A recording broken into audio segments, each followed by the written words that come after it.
मध्य प्रदेश स्थित इंदौर के पंचवालेती जैन मंदिर में भक्तामर वाले बाबा आचार्य श्री विनम्र सागर जी महाराज का अद्भुत व ऐतिहासिक वर्षायोग चल रहा है, जहां नगर का सकल जैन समाज सुबह से शाम तक हो रहे आयोजन में सहभागिता कर धर्म लाभ ले रहा है।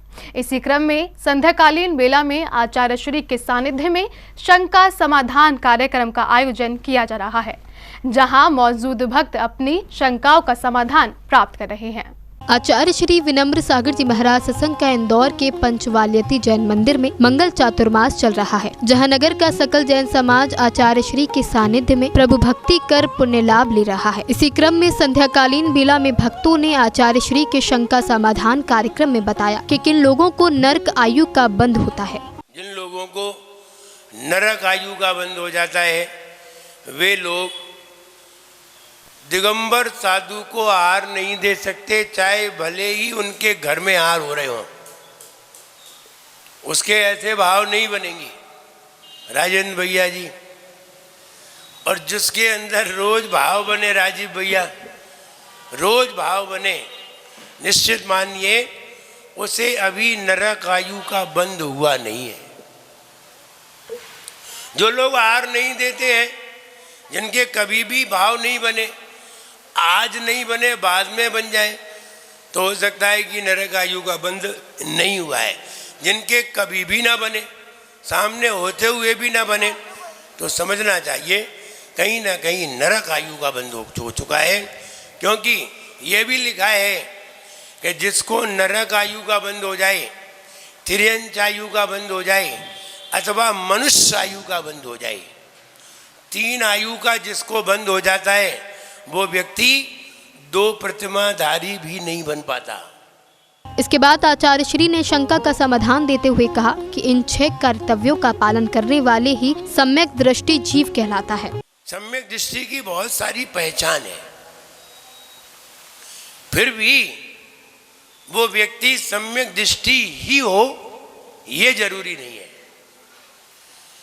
लेकिन बहुत सारे बाहर चिन्ह दिखाई देते हैं। नंबर 1, वह 6 कर्तव्यों का करने वाला होगा रोज। 6 कर्तव्य: देव पूजा, गुरु उपासना, स्वाध्याय, संयम, तप और दान। अगर आप 6 कार्य नहीं करते हैं तो आप कहीं से भी सम्यक दृष्टि नहीं है, किसी भी एंगल से आपको सम्यक दर्शन नहीं है। आप ये कह सकते हैं कि महाराज बहुत दूर है, हमारा घर बहुत दूर है, इसलिए आहार नहीं दे पाते हैं। ये बात मत कहिए। सम्यक दृष्टि ये नहीं देखता कि कितनी दूर है। गवर्नमेंट डिग्री में भी होते तो भाग के जाता है, आहार देता है। इसलिए ये पहली पहचान है। अगर वो सवेरे उठ करके भगवान की पूजन करता है अष्टद्रव्य से, गुरु उपासना, गुरुओं की उपासना करना, स्वाध्याय, संयम, तप, कोई रस का त्याग करता है, रसी करता है, उपवास करता है, एकासन करता है, आदि आदि, और दान। ये दान 4 प्रकार, ये 6 कर्तव्य करने वाला व्यवहार से सम्यक दृष्टि कहा जाता है। इसी क्रम में आचार्य श्री ने बताया कि अभिषेक 4 प्रकार के होते हैं। अभिषेक कितने प्रकार का है? 4 प्रकार का। नंबर 1, जन्माभिषेक तीर्थंकर भगवान का होता है।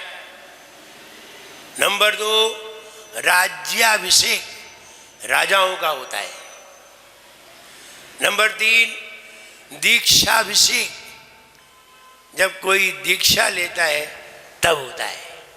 चुल्लक हो, मुनि हो, कोई भी हो, आदिका हो, दीक्षा अभिषेक। और नंबर 4, प्रतिमा अभिषेक। ये प्रतिमा अभिषेक है, ये अभिषेक एक भक्ति का पहला अंग है, भक्ति करने का पहला अंग है। ये भगवान का अभिषेक व्यक्ति को सम्यक दर्शन प्राप्त कराने में निमित्त है। आपको मालूम हो, जब तीर्थंकर भगवान जन्म लेते हैं और जन्म लेने के बाद तीर्थंकर भगवान को सुमेरु पर्वत पर ले जाया जाता है, पांडुक शिला पर विराजमान किया जाता है। सौधर्म इंद्र उस पर अभिषेक करता है। अभिषेक करते समय सची वो अभिषेक को देख करके नृत्य करती है।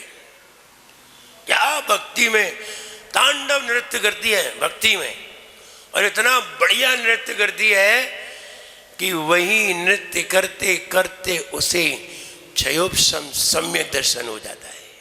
इस प्रकार प्रतिदिन सभी भक्त अपनी अनेक शंकाओं का समाधान प्राप्त कर अपने ज्ञान में अर्जन कर रहे हैं। जैन फोकस के लिए इंदौर मध्य प्रदेश से ब्यूरो रिपोर्ट। छम छम छम छम बाजे घुंघरू बाजे घुंघरू।